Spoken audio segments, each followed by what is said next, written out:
How to Win Friends and Influence People is a self-improvement classic written by Dale Carnegie in 1936. Over the years, the book has sold more than 30 million copies globally, making it one of the all-time best-selling books. Carnegie's extensive experience in delivering business education courses in New York since 1912 laid the foundation for the invaluable insight that was shared in this enduring masterpiece. The key message of How to Win Friends and Influence People is that building positive relationships, understanding others, and effectively communicating with empathy are essential skills for personal and professional success. Today we are going to be examining 5 key lessons businesses can learn in this 1936 book, How to Win Friends and Influence People. Welcome to Learning from the Masters. I am Obehi Ewanfoh, author of the Storytelling Mastery, a 5-part book series that takes you by the hands through the journey of storytelling. This series is dedicated to some of the greatest masters out there who have done their best and have left behind their masterpieces for us to learn from while refining our own skills. To learn more, join our Storytelling Mastery for businesses at academy.aclasses.org/storytellingmastery. You can also pick up any of the 5 books on Amazon or any other place you prefer online. Now, back to the presentation.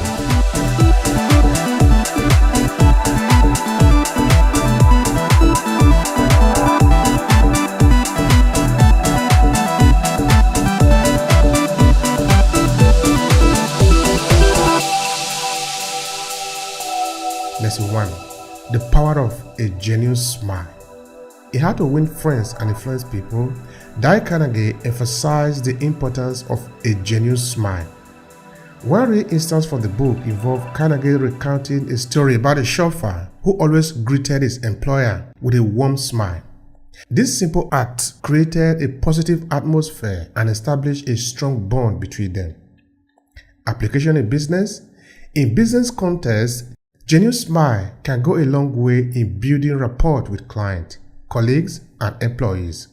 Whether you are leading a meeting, negotiating a deal, or interacting with customers, a sincere smile can convey warmth and openness, making other people receptive to your message and fostering positive relationship. Lesson 2. Share genuine interest in others. Carnegie underscored the significance of sharing genuine interest in other people. One example from the book involved a dinner party where Carnegie engaged in a conversation with a botanist, letting him share his passion for his work. This simple act made the botanist feel valued and appreciated. All these are well explained in my 5-part book series, The Storytelling Mastery. So make sure you pick a copy from Amazon or on my website, obehi-ewanfoh.com. Now, what is a business application? Well, in business storytelling, you could showcase genuine interest in your audience, whether they are client or team member. This is essential. So take the time to understand their need, concern, and aspiration. This not only enhances your ability to tailor your message, but also build trust and connection, making your business interaction more effective. Number 3, the art of listening. The book emphasized the art of listening, showcasing an example where Carnegie met a man at a party who spoke at length about his fishing experiences. Although Carnegie had no interest in fishing, he listened attentively, and the man left the conversation feeling valued. As a podcaster, I can tell you that the art of listening is fundamentally important to me. In fact, I have also come to really understand that this is important even to the audience, because usually at the end of the episode, I will take some time to talk to my guests, asking them how they feel about the time we have spent together. And many of them have openly told me that they love my style of question and the way that I give them time and I listen attentively to them while they respond to the question. So what I really want to say is that it is important to learn how to listen to people. You see, we have 2 ears and 1 mouth. That should say something to us, that we should listen more and talk less. That can be very helpful to you, whether you are in selling, you are communicating, or you are delivering any type of information to the people. You need to listen to them to know who they are, what they need, what message can resonate better with them. All this will be revealed to you if you can listen to them. So in business setting, active listening is crucial. By truly listening to your audience, whether it's during a sales pitch, team meeting, or client conversation, you get insight into their perspective and need. This enables you to craft narrative that resonates and address their specific concern, thereby creating a more compelling and impactful business story. Lesson 4. Accept mistake and avoid criticism. Carnegie highlights the importance of avoiding criticism and instead acknowledging our mistakes. In the book, he shared his anecdote about a supervisor who handled a potentially disastrous situation by admitting his error. And this helped to diffuse tension and strengthen the working relationship. You see, this is one thing a lot of people do not do. In that when something happens, they share the blame to other people. They blame invisible forces, they blame their father, they blame their mother, they blame the society. I know sometimes it is not our fault that something happened. But this is what I often say. If all we can do is to blame other people or other entities for what is happening to us, we are actually taking the power away from us and giving it to that entity or whatever it is that we are blaming.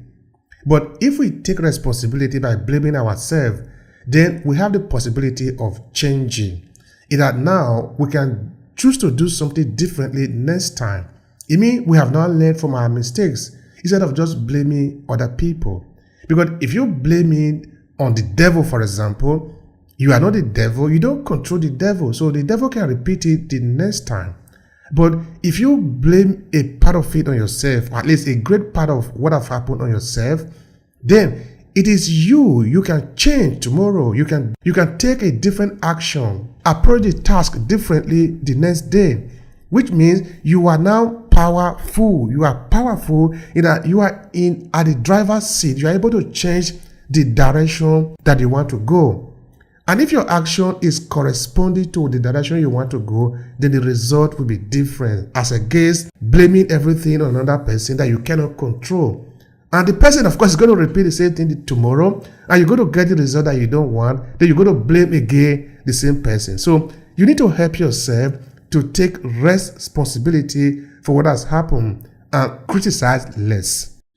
In business setting, of course, admitting mistakes and avoiding criticism can contribute to a positive and constructive environment.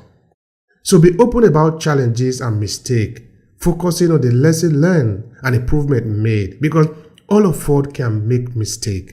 Any of us can make mistakes. There is none of us that is so perfect that it cannot make mistakes. So this is why it is important that we allow this vulnerability to build authenticity and trust as a key element in effective business storytelling.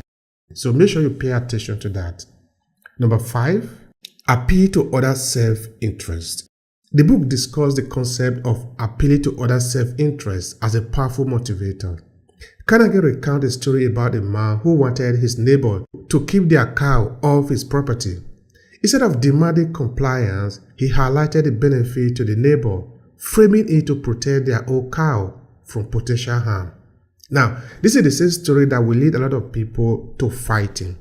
You see now that you can reframe the situation and let the person who you are talking to see the advantage of their action. That by taking the cow away from this neighbor's farm, you're actually protecting your cow, not the neighbor's property. Then if you are reasonable now, you will take action more on that, thinking that you are helping yourself as against thinking that you are doing a favor to the neighbor's property. So what does it mean? In that when you are telling a story, you make sure that you help your audience understand the benefit, what is in for them in the story that you are telling them.